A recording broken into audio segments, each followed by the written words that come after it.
Та бүдгийн ярилцлагыг олон ялангуяа охид эмэгтэйчүүд үзэж байгаа.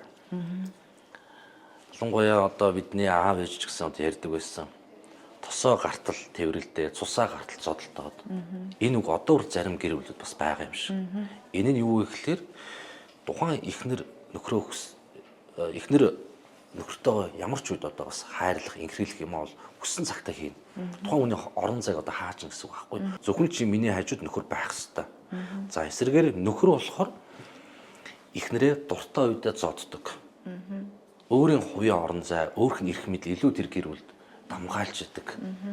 Тэгэхээр энэ байдлыг та юу гэж бодов? Ялангуяа манай аав ээжүүд бас ярихдаа олон одоо хүнд асуудлыг даван туулаад энэ гэр бүлийг бүрэн бүтэн авч үлдлээ.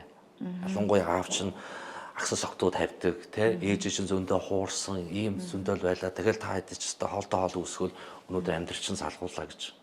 Орчин үеийн залуучууд бол тэрийг хүсэхгүй байна.